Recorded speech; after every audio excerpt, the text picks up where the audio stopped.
Greetings to everyone from around the globe. We are working in about 15 different time zones at the moment. My name is Gregory Ducat, and as Director of the Department of Justice's International Criminal Investigative Training Assistance Program, I am honored to host today's event titled Gathering Strength Through Adversity, a conversation with Commissioner Danielle Outlaw. It is fitting that we are meeting now, 1 year after the tragic murder of George Floyd. As we must know, the hours, days, weeks, and months that followed forced us across every city, town, and village in the United States to look at ourselves. This while the world was looking at us, looking to us. As we recall so vividly, on May 30th, just 5 days after that fateful and unforgivable day, protests and gut-wrenching violence and disorder erupted across the country, the images of which were seen by ICITAP's police counterparts in Bangladesh, in Kosovo, in Panama, in South Africa, and everywhere in between. With a global force of 400 women and men across the globe, ICITAP began receiving, in some cases, frantic phone calls from these same host nation partners. ICITAP's attachés were being asked to bridge the extreme disconnect between ICITAP's commitment to human rights and dignity and the troubling images of our communities under siege and on fire. To answer those calls, ICITAP, in short order, established our Police Development and Advisory Council, which has engaged police executives from across the United States to help us address the critical issues of racial justice and police reform. The council is represented by a racially and gender diverse group of former chiefs of police, current federal employees, and subject matter experts, all with a vast array of international experience. To help demonstrate our leadership and commitment to serving all members of our communities, the Council's webinar series is delivered to both our US-based partners as well as our foreign counterparts to help us answer those calls, to help us bridge that gap. During times of adversity, for moments when difficult conversations need to be had and difficult challenges need to be addressed, sometimes at great professional and personal risk, we need leaders. We need heroes. Commissioner Danielle Outlaw is both. I've had the pleasure of speaking with the commissioner, and I quickly learned what others already knew. Danielle Outlaw tells it like it is. I have been struck over the past couple of weeks as the design and content of today's presentation came together, how the commissioner has, in effect, invited us into her office, into her space, into her department. Commissioner Outlaw will share her experience serving and leading law enforcement communities in Oakland, Portland, and Philadelphia, and she will describe a number of defining moments in her career which have helped inspire critical conversations about racial justice and police reform, both within her department as well as with the people she has sworn to protect. Today's conversation with Commissioner Outlaw will be facilitated by a key member of ICITAP's council, Lynn Holland. With a tremendous career both domestically and internationally, Lynn serves not only as a member of the council, but as ICITAP's Women in Police Advisor. A key ICITAP project that Lynn helps lead is called Women's Leadership and Empowering Multinational Policewomen on Equality and Rights, or by its acronym, EMPOWER. Like Commissioner Outlaw, Lynn Holland has been a trailblazer and the first through many doors. Lynn was the first female officer from the United States to attend specialized training at the Metropolitan Police in the United Kingdom, and she was the first woman to serve on ICITAP's executive management team for the Haitian National Police Initiative. During an extremely tumultuous time in the Western Balkans, Lynn was selected to serve as a human rights investigator on the elite law enforcement entry team into Kosovo, where she pursued high-profile cases of massacres, kidnappings, assassinations, and torture of adults and children in the Balkans. Her investigative accomplishments led to the indictment of Slobodan Milosevic, and Lynn Holland has seen some things, and Lynn Holland has done some things. Lynn is recognized as a security sector reform expert by the United Nations and the United States Institute of Peace. Lynn serves in leadership positions at the International Association of Chiefs of Police, the National Organization of Black Law Enforcement Executives, the International Association of Directors of Law Enforcement Standards and Training, and the International Stability Operations Association. Lynn holds a master's degree from Texas A&M University's George H.W. Bush School of Government and Public Service. I am so grateful to Lynn for facilitating today, and I feel so fortunate that we have this opportunity. Commissioner Outlaw is an inspiration to so many, and it is an honor to host her for today's event. And thank you to the many friends, colleagues, and partners who have joined us today. And to all, if you have any questions, please feel free to enter them in the chat box. And with that, I give the microphone to Lynn Holland. Lynn? Commissioner Outlaw, I am so honored to introduce you today. I look forward so much to hearing what you have to say. And I wanted to highlight, you have an unbelievable career and you keep going. And I wanted to highlight some of the things in your career. Commissioner Outlaw began her career at the Oakland, California Police Department. And after serving there for 20 years, she was selected as the chief of police at Oregon's Police Bureau and was the first African-American woman to hold the post. She then moved clear across the United States to Philadelphia, Pennsylvania, where she was appointed by Mayor Jim Kenney to be the first African-American woman to lead the nation's fourth largest police department that employs more than 6,500 officers and 800 civilians. Commissioner Outlaw earned a Bachelor's of Arts in Sociology from the University of San Francisco and a Master's of Business Administration from Pepperdine University.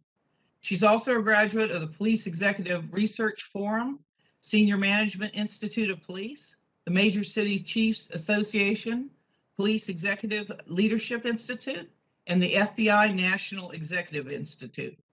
Commissioner Outlaw is a member of the International Association of Chiefs of Police Human and Civil Rights and Committee, and is also an active member of the National Organization of Black Law Enforcement Executives. She recently joined the Major Cities Chiefs Association Executive Board as the Eastern Region representative. She continues to demonstrate her civic advocacy through Alpha Kappa Alpha Sorority and Incorporated and the Links Incorporated. Also, in the invitation that you received for this event, Commissioner Outlaw has presented a TED Talk titled Humanity in Authority. I strongly recommend that you all watch it. It's tremendous. It'll give you some other insights into Commissioner Outlaw. Let's go ahead and start the questions. I'm so excited to hear Commissioner Outlaw about your journey. Can you tell us about your journey? Absolutely. And I just want to say hello, greetings to everyone, wherever you are. Thank you for spending this amount of time with me today. This picture you're looking at was a young Danielle as a police cadet in the Oakland Police Department.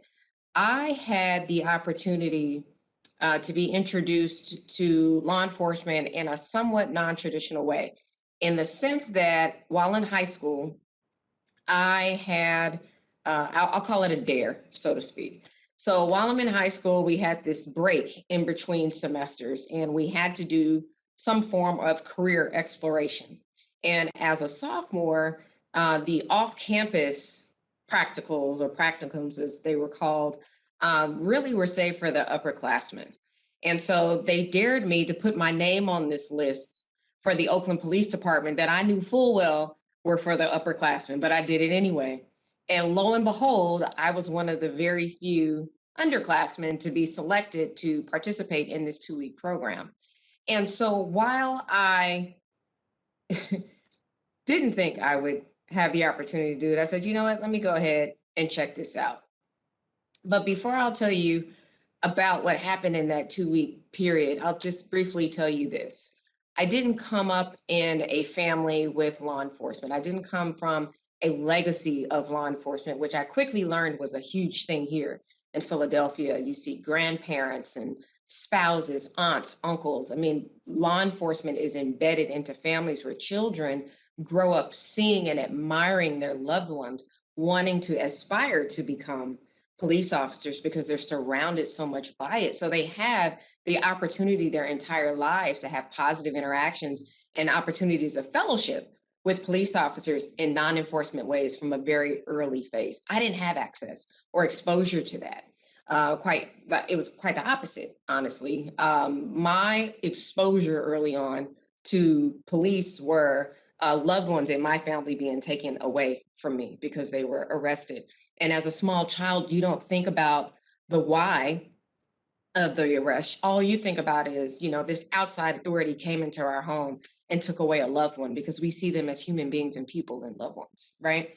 So fast forward to this time in high school, I'm 14, and this opportunity presents itself, and I now find myself for 2 weeks embedded in the Oakland Police Department. And as we can see, it was life-changing in the sense that I literally rode with Officer Tim Sanchez. I give him a shout out each and every time.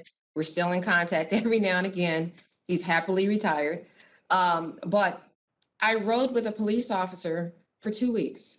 That officer was also from Oakland, California, ate at a lot of the same restaurants, was a parent, was relative to me. And I saw, oh, there is a human being behind this uniform. All the things that I had learned and saw as a young person, as kids, we thought, okay, when the police come, we would say, okay, run. We had no business running. We weren't involved in anything, but we thought that you were supposed to run when you saw the police when we were outside playing, because we didn't trust the police. We thought that they would do something bad to us, not that they were there to protect us because of what we had experienced in our own lives in our neighborhood.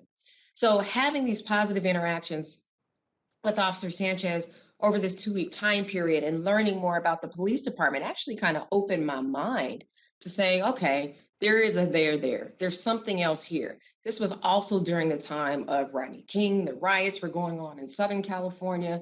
Oakland, for those of you who don't know, Oakland, California is the home of the Black Panthers. So there's a lot of history behind social, political activism there in Oakland, and a lot of open discussion and dedication and commitment towards social justice. So that became the pathway for me. So at the end of this 2 weeks, they said, you know what, we have something called the Explorer Program. Are you interested? And I was like, tell me more. Well, we meet once a week on Wednesdays after school. You get this cool uniform, and they thought it was cool, but it was this tacky dark brown shirt with these non-matching tan and dark pants and something or other. But we were out and visible in the community. Again, as a young kid, I didn't realize that they were developing their pipeline, right, with local community kids, their residents, to maybe develop them for a future in law enforcement. But again, this continued my engagement with law enforcement on a weekly basis. I now have a different peer group, young people who are also interested maybe in furthering their passion or their interest in social justice in a different way. And then when it came time for me to be the first one in my generation to go to college, they said, hey, before you go, because you're timed out as an explorer, but before you go, we have something called a police cadet program. And that's what this uniform is. They said, hey, you get a cool uniform. And I was like, well, tell me more about this uniform. And this is the uniform that you see. In Oakland, the professional staff, or those who aren't considered sworn, they wear the light blue uniforms, but it's this same pants as police officers. We had the same duty belt minus the gun. And the badge was different. It didn't say police officer, it said police cadet. And so now I'm getting paid. I thought I was rich. It was like $10 an hour. Of course, you can only work so many hours a week because we were college students, but there's a requirement for you to be in college. And there's required training once a month that we went through. So by the time anybody decides, hey, you know what, I think I might want to go through a police academy, all of the things that a lot of people may generally wash out for, whether it was the physical fitness or the academic piece, any of that stuff, we were well ahead of it because we had done it on a regular basis. So that's what that picture is. That's what the Oakland police got. They sunk their claws into me really, really, really early on. They developed and created a pipeline. Very smart. But when I got to my senior year in college, and I'll wrap it up on this question. I got to my senior year in college. I said, I'm going to continue through. I'm going to go through because I'm the first in my generation. I'm going to continue through and get my PhD. I want to become a social psychologist. It was very important for my grandparents for their kids. My mother at the time when she was alive, she was the oldest of 6. And between her parents, they had a 3rd grade and 6th grade education. They're all from New Orleans, Louisiana.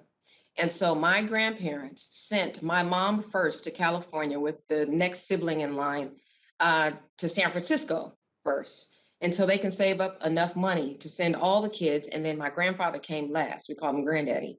They sent each kid one by one. They stayed with an aunt in a converted basement. This whole family stayed in a converted basement until they could save enough money to go across the bridge and move to the East Bay.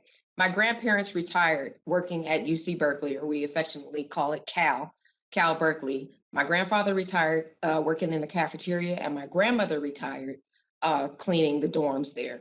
I say this because it was very important for their children to graduate from high school. So for most of us parents, we want our kids to do more than we accomplished. So for my mom, it was a deal for me to graduate from college. And so my dreams and my goals were to go straight through and get a doctorate. But life happens, as it does for many people. And I found out that in my last semester of undergrad that I was expecting my first son and that I was going to be a single parent. And so life got real. And, again, the Oakland Police Department had their claws in me all this time. And they said, hey, you can apply to become a police officer. And I was like, gosh, but I wanted to go through and go to school. But I realized that I needed to make plans to take care of my son.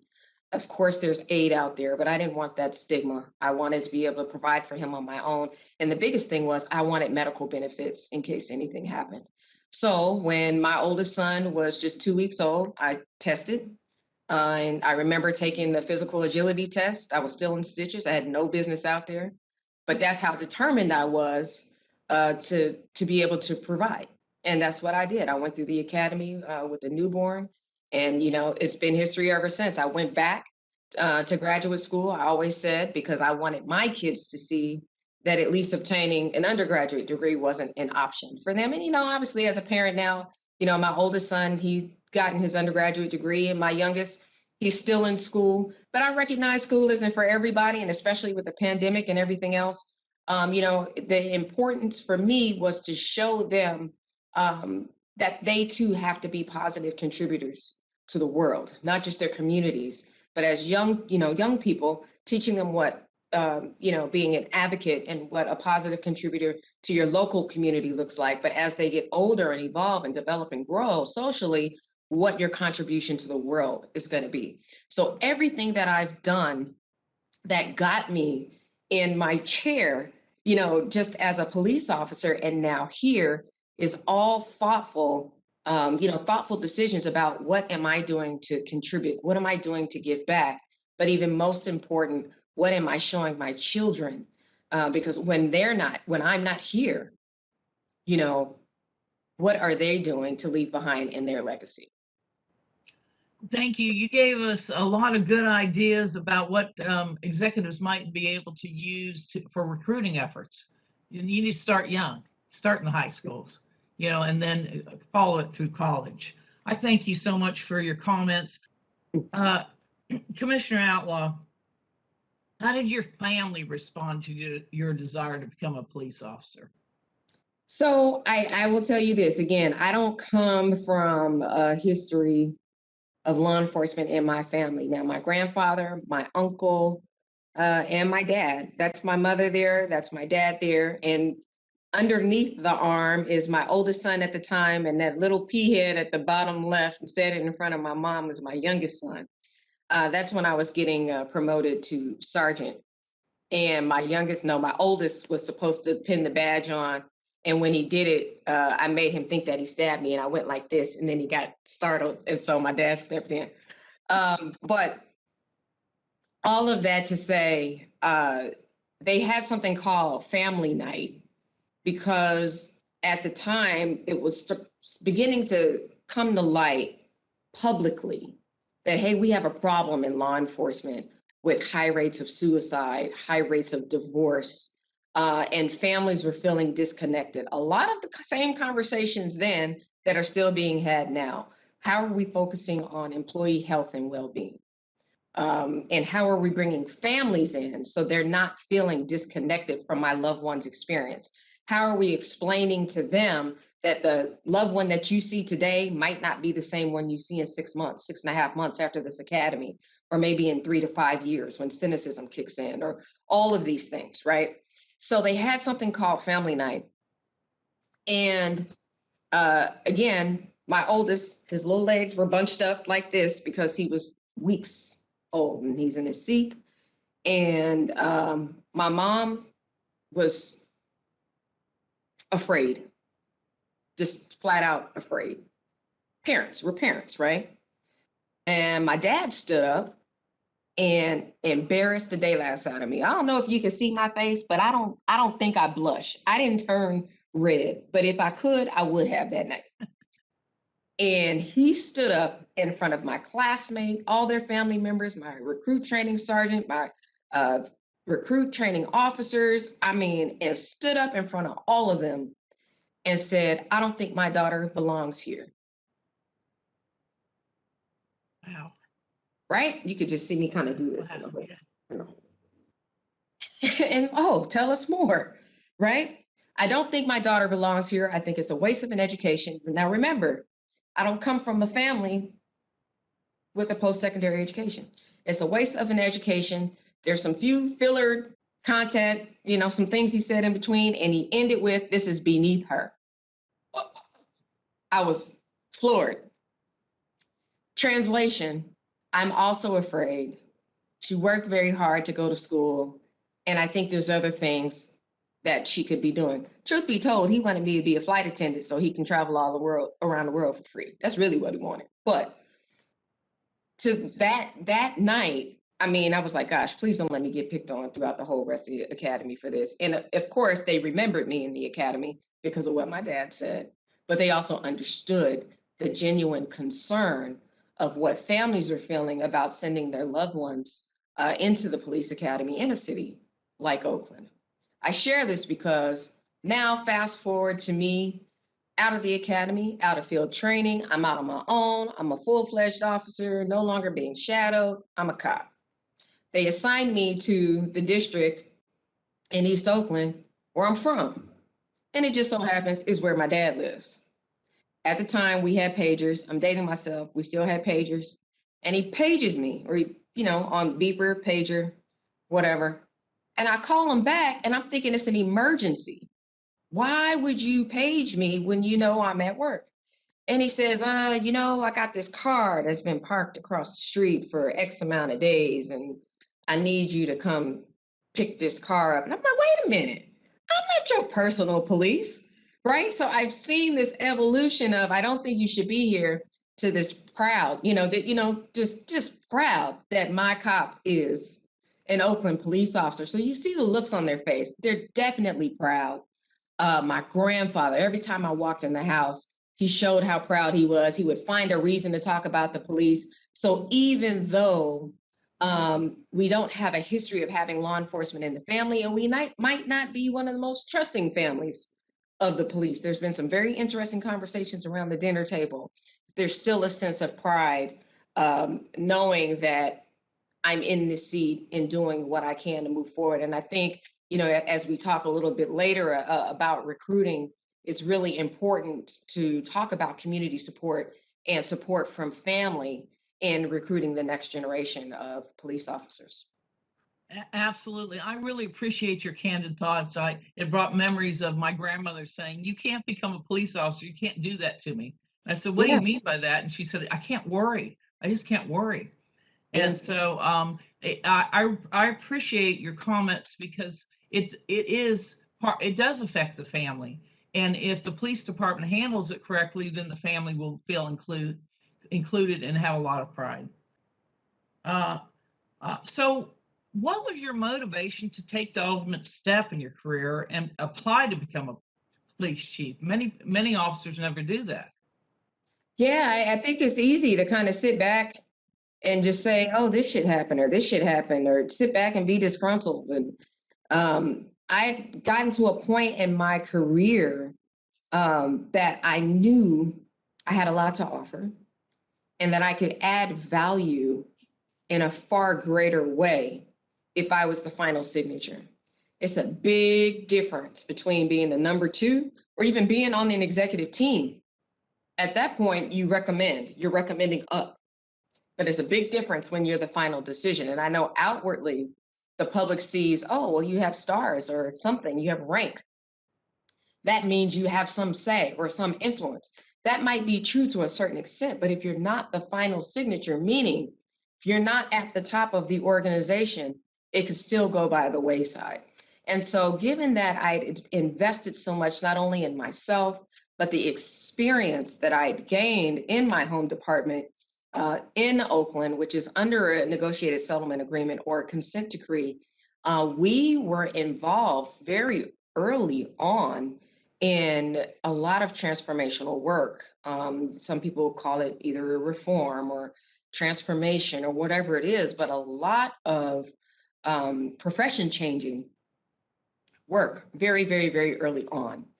And knowing that I had something different to offer and could help other agencies or another agency somewhere else raise their standard, raise the bar, or incorporate some of the things that we'd done in Oakland. I said, you know what? It's time. It's time. And the first time I threw my name in the hat was for a position in Greensboro, North Carolina. I'd never applied for a police chief job anywhere ever. My kids were still younger.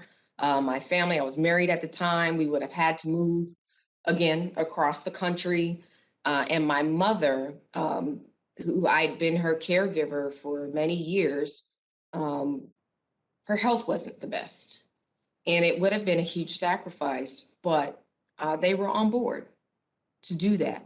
And I was very intentional in throwing my name in the hat because I looked at the job announcement and said, is this something, again, where I can not only contribute, but my skill set would add value? I don't want them to be able to say, oh, look, we have a Black female that runs an organization. See, look, we do believe in diversity. That's the thing. Folks might say, oh, we don't do that. Yes, they do. Right. I wanted, so at the time, Greensboro was very segregated, split in half, Black community, white community, like this. If you're not familiar, Greensboro, North Carolina is where the Woolworth counter sit-in took place.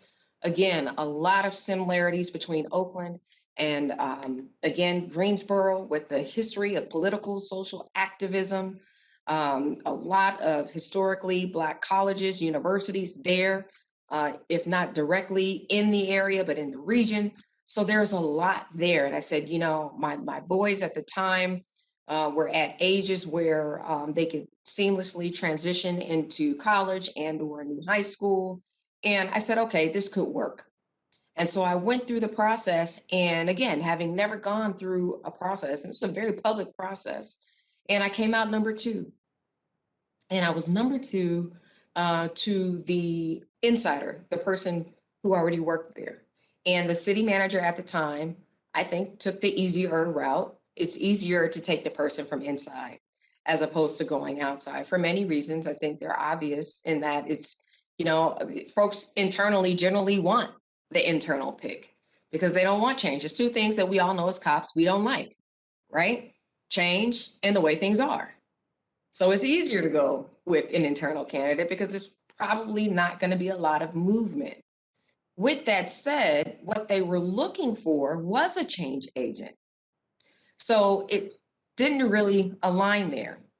I quickly learned that what's meant for me is for me and will happen. And so although that didn't come into fruition, it was the biggest blessing in disguise.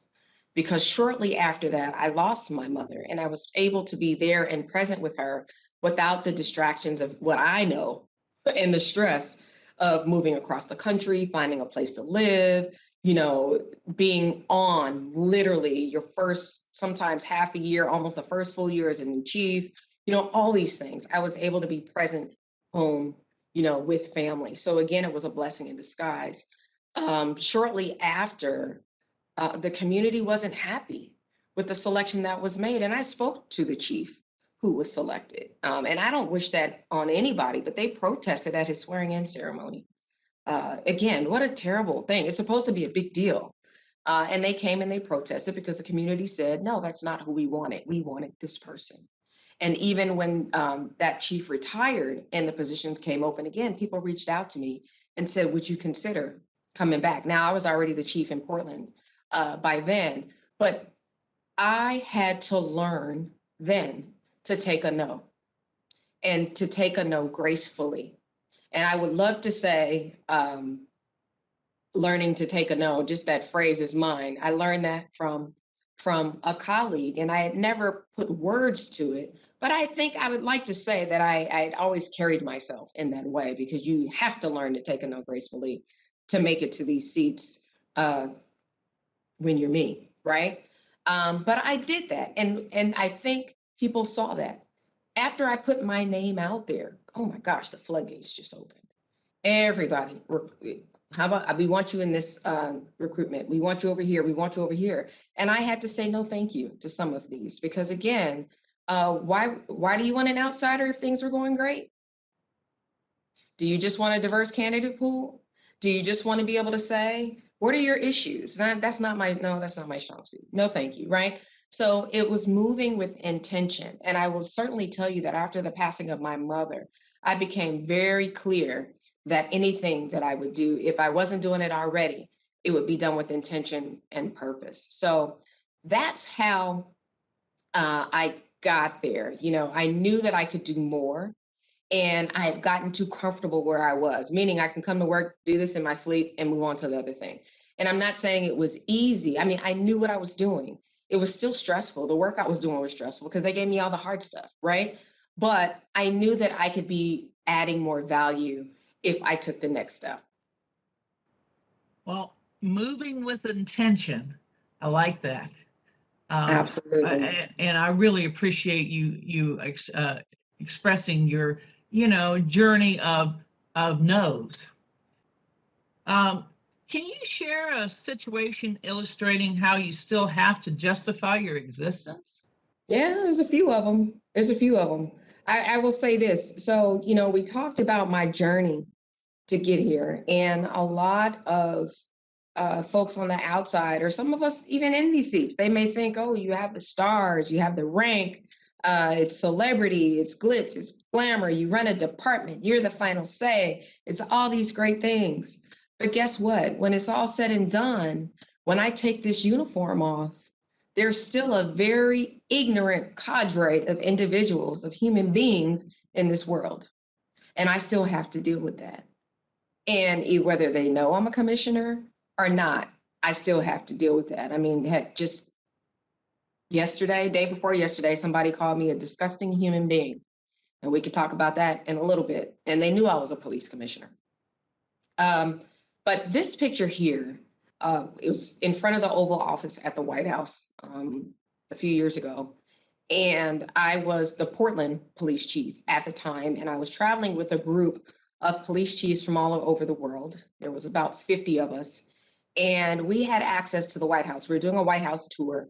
And there was a possibility that we might have been meeting with the President of the United States after the tour. And they told us the day before that it's going to be so hot, we'll let you dress down. And, most folks are like, oh, cool. Whew, thank you. Because it was hot. It was hot. It was like hot as Hades. It was hot. And I said, oh, no, Miss Teresa would turn over in her grave. That's my grandmother. If she knew that I had gone to the White House in some shorts and a T-shirt or whatever it is. Now, they did say for the guys that they had to wear a collared shirt, but everything else, anything was a go. And so I said, nah, no. So this is what I put on. I still had on a suit, but I changed it to a T-shirt underneath, and I had on some white leather sneakers, right? But it's still a suit, as you can see. I mean, your opinion, it's presentable, right? Okay. I didn't look like I just came, from the gym or something. Like, hey, is this the White House? Oh, hey, like I'm trying to mix into a crowd. And so we got to a point at the White House where we had to file in single file. And I literally was in the middle of this line, 50 people. So I'm ballparking. I might have been at 27. And the security in the White House literally puts his body in front of me like this and gets the velvet rope like they have at the club or whatever, you know, that's my reference, and goes clink, clink right in front of me and says, what is, like this, are you with this group? I said, excuse me? And at first I didn't really fully register what he was saying. I thought I heard him wrong, or, you know, I'm looking around. I'm like, he couldn't have possibly said that. I'm literally in the middle of this line with all these other police chiefs that have on shorts, tennis shoes, a collared shirt, not tucked in, jean shorts. I mean, you name it. It's the difference between jean shorts and regular shorts, by the way. I mean, just casual, right?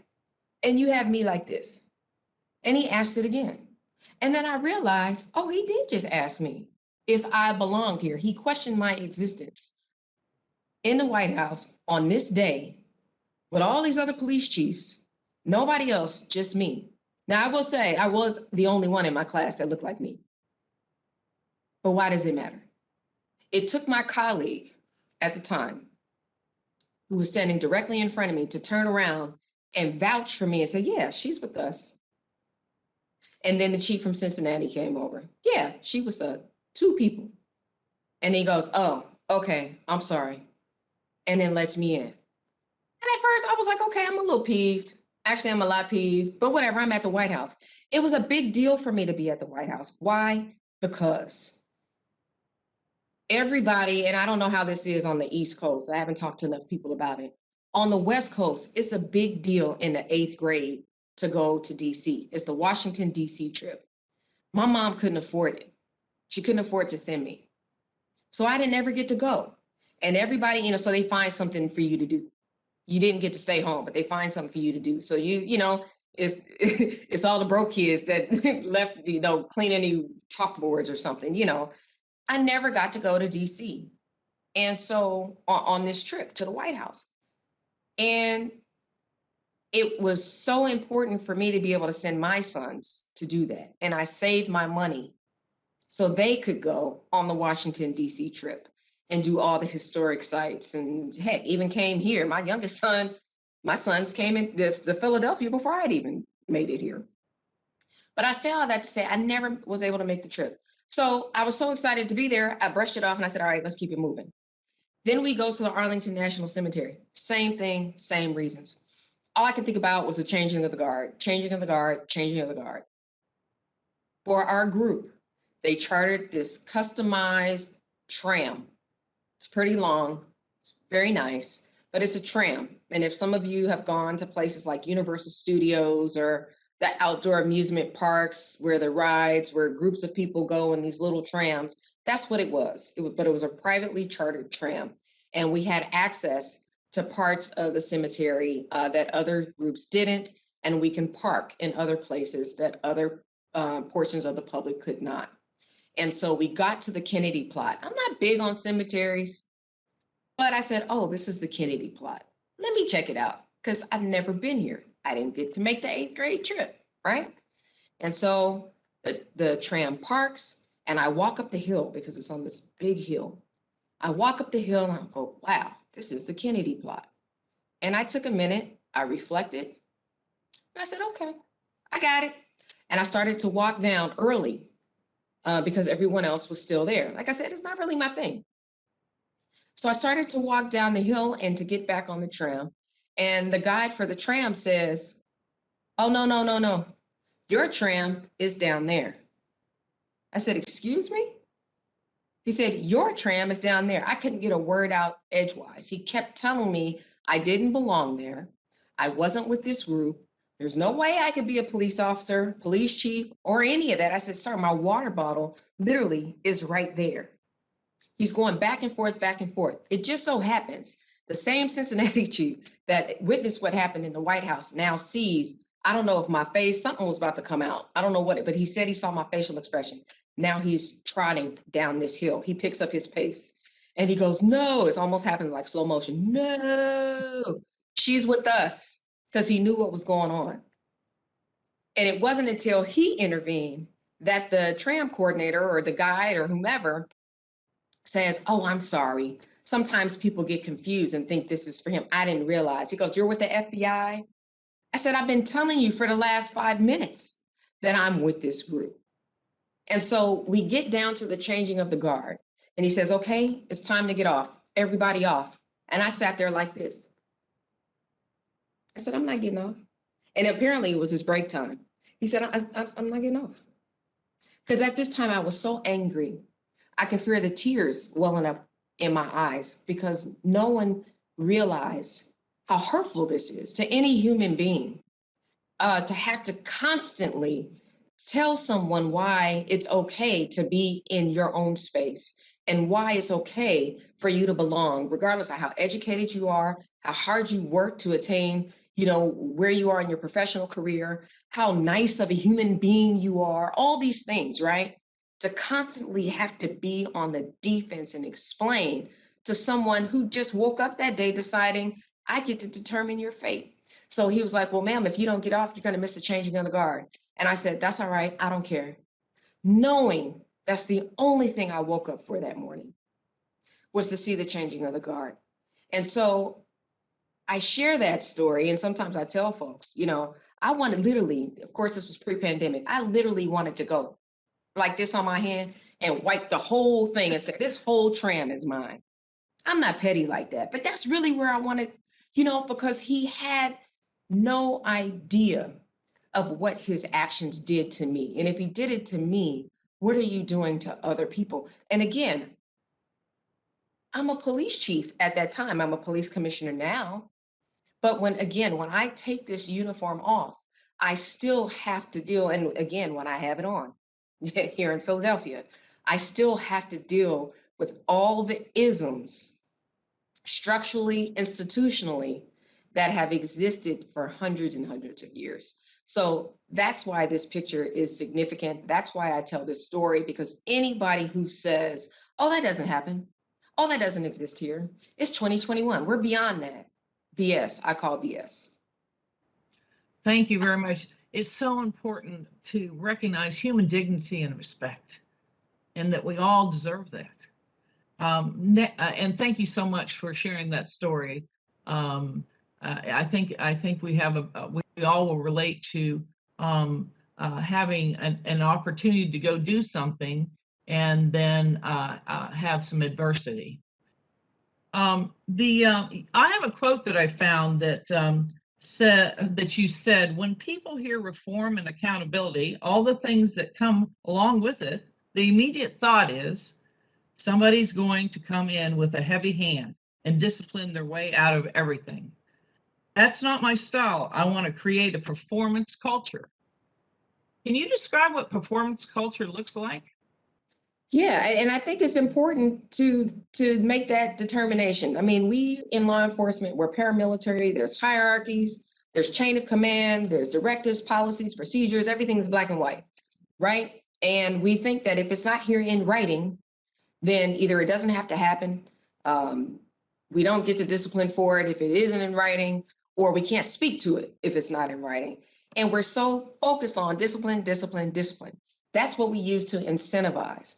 And we know, for those of us who are on this call who are parents or just as people or people in relationships, whatever kind of relationship it is, if I tell my significant other, "Enough, you didn't load the dishwasher right. Can you stop leaving the knives pointed up and put them down? Or can you rinse this off before you put it in here? Or can you stop leaving stuff in the sink when you got a dishwasher right here?" At some point, they're just going to stop doing it altogether, because that's human nature. That's who we are. So if we incentivize the things that we want to see, uplift the things that we want to see, so that we're focusing on the performance that we want to see, and optimize that and give them the tools that they want and that they need. And then when there is a need to discipline, to create correct behavior, it's not taken as terribly as all you do is hammer, hammer, hammer, hammer, hammer, hammer, because all I hear is the negative. If I hear more positive, then I understand more why you had to come in and take corrective action in a different way. So it's not just changing the narrative, but it's really reshaping how we lead, quite frankly. And it's easier said than done because the easy go-to for all of us, because we all came into this culture, the easy go-to is discipline, discipline, discipline. But we have to find other ways to incentivize the behavior that we're looking for so it becomes the norm and second nature, as opposed to creating a culture of fear and saying, got people walking on eggshells. That's the worst. I worked in an environment like that. Nobody wants to, not know, if I do this, am I going to get in trouble? Because now we have people that are second guessing their own actions. And in our line of work, we know that can get somebody hurt or killed. Not okay. Let's uplift the performance that we want to see, give them the tools that they need to be successful, set everyone up to thrive, and then also measure that so we can replicate it and put it in a bottle and sell it. So we know what it is that creates success, but also measure those things that could lead to the negative so we can catch it before it gets really bad and intervene, and then discipline where appropriate. That's what that means. Thank you very much for that explanation of performance culture. I think executives in law enforcement throughout the world can really take away your comments and your thoughts about that. It's the 1-year anniversary of the murder of George Floyd. And I want to know, how has the George Floyd case impacted you, the department, and the city of Philadelphia? Wow, very significant question. And just a little bit of backstory on this photo. There was a request of us to kneel in solidarity to acknowledge what had occurred with Mr. Floyd. And I did so. I think there were some community members who didn't think I would do it. And I absolutely did it, because we in law enforcement have to recognize our role in a system that at times, and a lot of times, structurally is inequitable. We know that there's bias built into it. We know that there's discrimination built into the system. And we are an arm of this system. So because of our leadership positions that we have to recognize that we are the entryway into the criminal justice system. And any decision that we make, or any policies that we implement, any actions, any execution, anything that we do, our footprint could not only become larger than it needs to be, but it can become increasingly harmful. And so on this particular day, where you see us, this was a call. There was a speaker in front of us and actually spoke at this as well. This was a rally and a march. And this was a moment of silence. Actually, it was a little over 9 minutes of a moment of silence. But we knelt in solidarity. And it was very well received by the masses. But I will tell you, I spent a lot of time explaining, because it wasn't well received by a lot of people, specifically folks who just didn't get it, but then also, quite frankly, by a lot of my own rank and file. They thought that someone even said to me, they said, kneeling with them shows that they're winning. And I said, what does that mean? We're not at war. We're definitely not at war with our community. This particular rally was a rally that was hosted by Black Greeks and fraternities, the Divine Nine. I am a member of Alpha Kappa Alpha, all service organizations, community service based. I mean, you can look it up, nothing political there. It's literally all about community and service. And I had to explain, there were people saying that I violated policy because that mask there is pink and green, it's the colors of the sorority. I violated policy because I knelt, which appeared or meant that I was taking a political side. And to this day, which was the same conversation that I had with this person that called me a disgusting human being for pushing out a video on the year, and I don't know if it's on our website, it might be, on the year anniversary of George Floyd's death, asking that we reflect on all of the things that have occurred over the last year, any changes, what have we learned, right? And I shared with this individual a couple days ago that called me a disgusting human, that, if you're questioning my position on moral leadership and humanity, so be it. But no one deserves to die for passing a $20 counterfeit bill. That's not politics. Stop politicizing the things that we can't change about ourselves.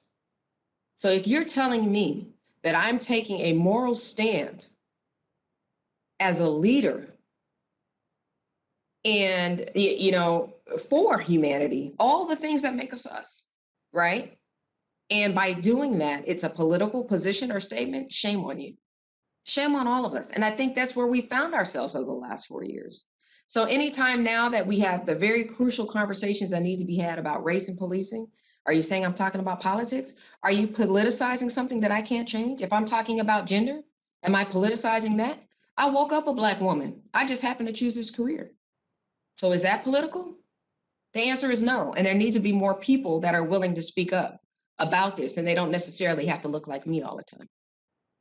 So it's impacted me personally, it's impacted our policies, and it's really impacted just the nature of conversations that we're having today. And we found that we've also had to create some safe spaces for our employees to have these candid conversations. If you're not doing that, please do, because we were just going a mile a minute. There was so much civil unrest last year that, media was asking me, what are you doing for your Black officers? What are you doing for your officers that are on these skirmish lines that are being called racist and everything?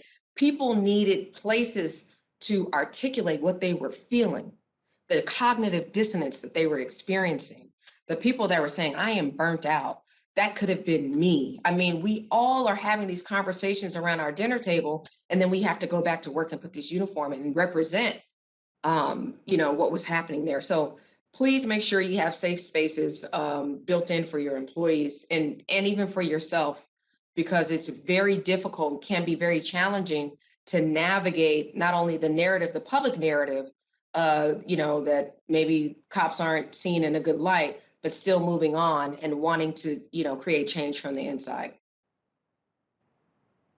Thank you. Thank you so much for sharing your thoughts. I know our international community are very interested in hearing what you had to say about this issue. This is a question that's very near and dear to my heart. Commissioner Outlaw, what steps need to be taken to advance more women in policing? We got to be intentional. You look at who do you have in seats of influence, whether it's informal or non-informal or formal positions of influence. Who do you have in your training divisions? Who are your field training officers? Who are you promoting?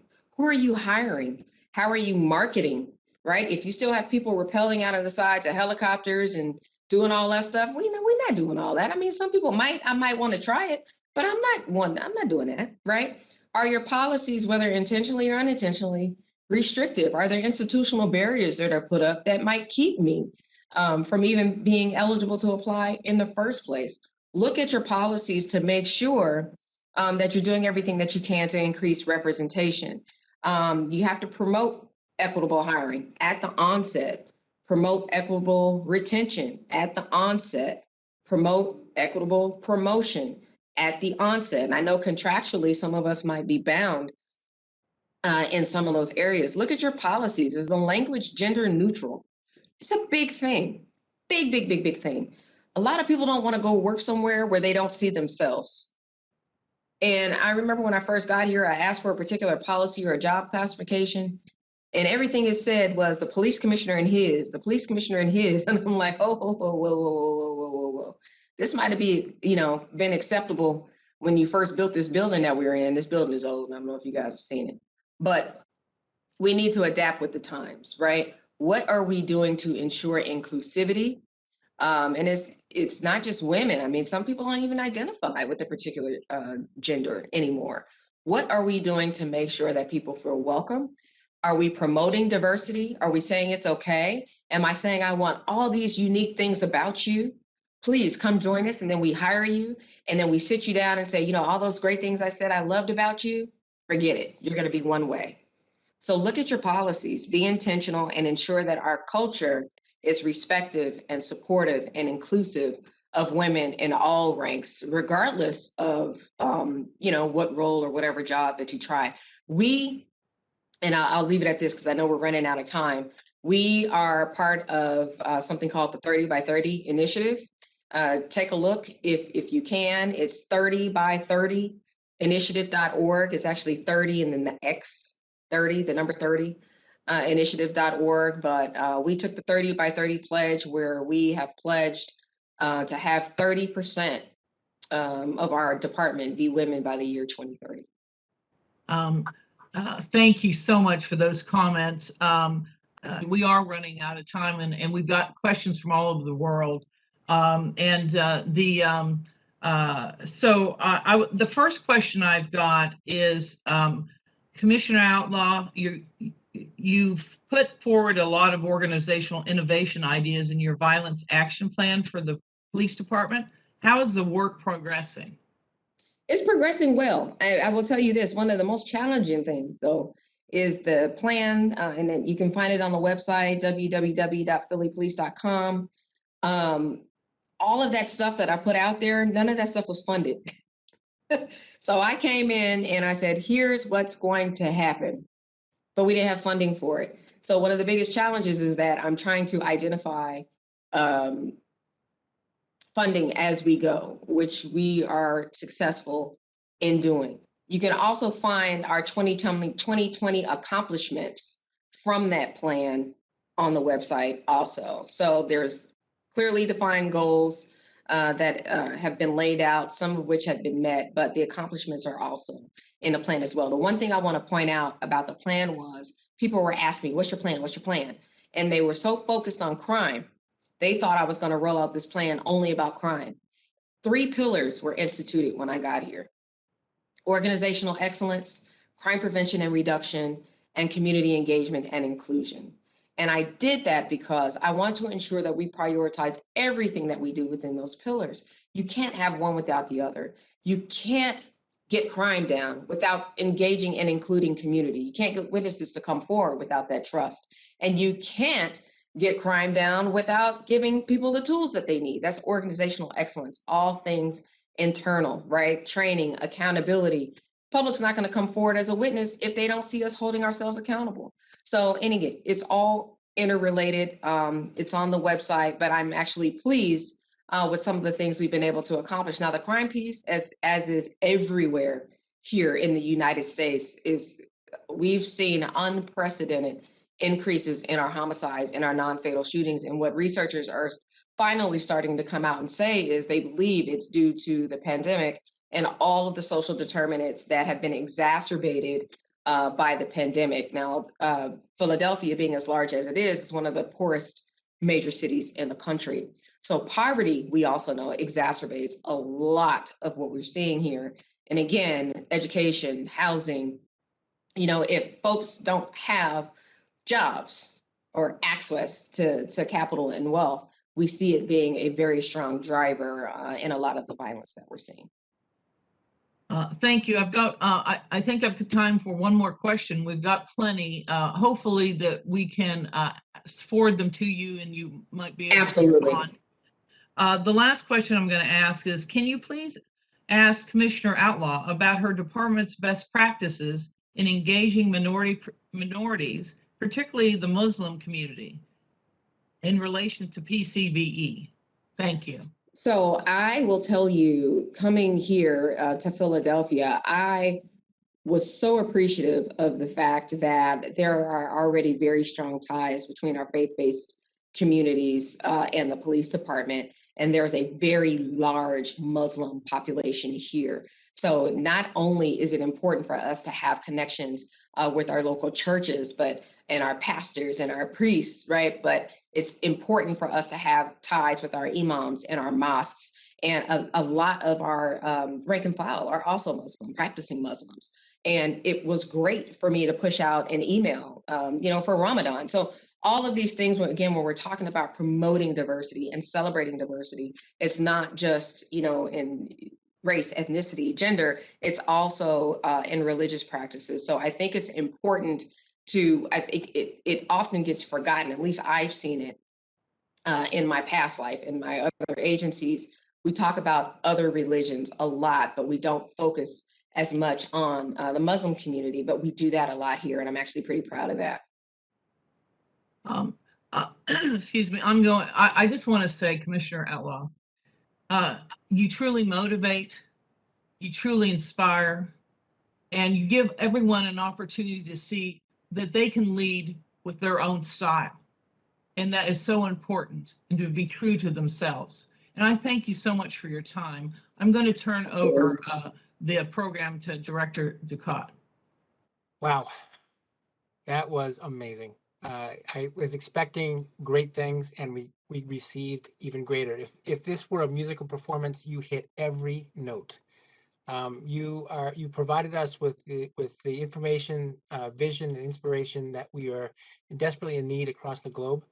We have hundreds of people on the line who are listening in everywhere from the Philippines to Colombia to even U.S. Pacific Command in Hawaii. So we're actually hitting 18 time zones for this event. And I am so grateful to you for your time. I know your time is very valuable. So on behalf of the U.S. Department of Justice, Commissioner Outlaw, thank you very much. It's my absolute pleasure. Thank you.